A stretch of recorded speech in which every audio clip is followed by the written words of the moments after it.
มาครับวันนี้ได้ตำทะเลหอยแครงกับไอ้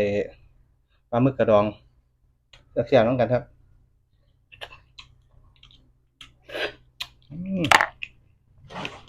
ช่วงเทศกาลปีใหม่กินอาหารทะเลกันจอง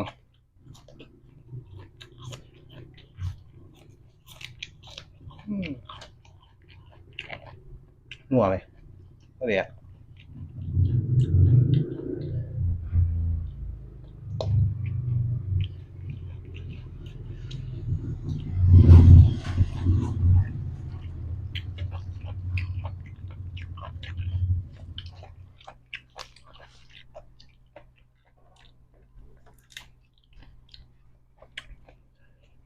้วไอ้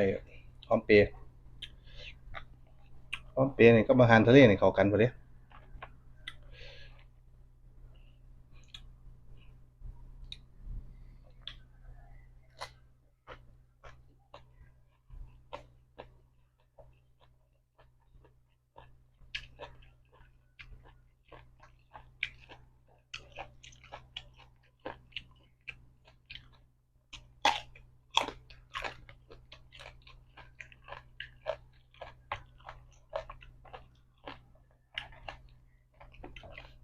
ใส่ผักกันจองพร้อม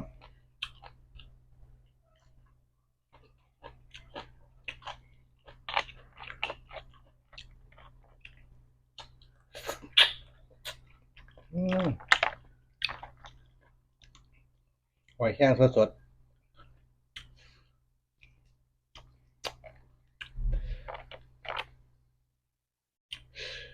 เนี่ย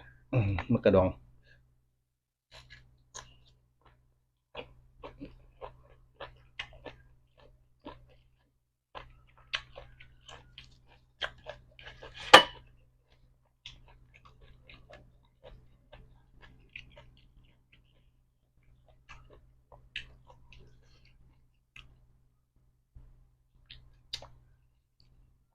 ปุ่นคุยโอ้นัวครับไหลเนาะ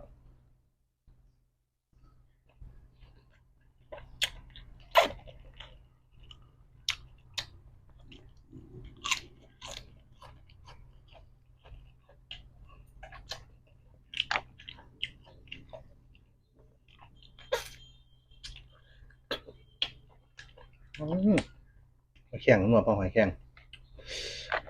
ครบเครื่องเขาเครื่องเลยเอาชื่อซะ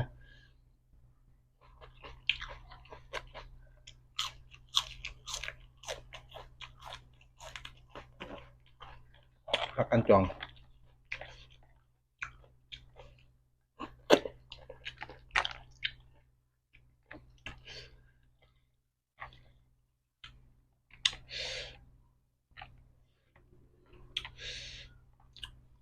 เผ็ดนัว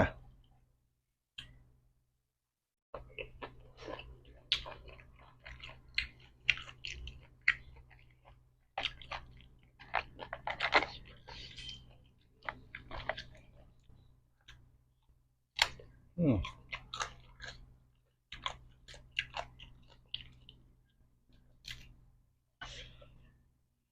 เกลือคุย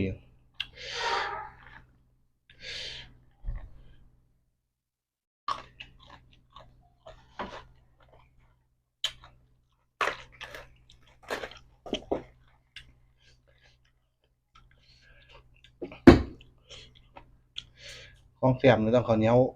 จำเข้ามาใหญ่ด้วยคนอีสาน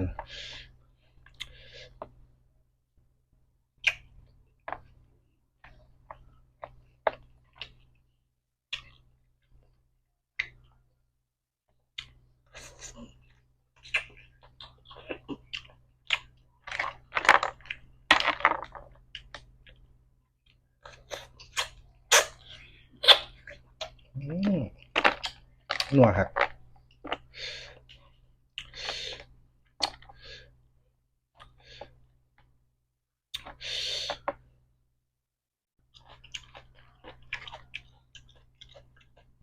กว่า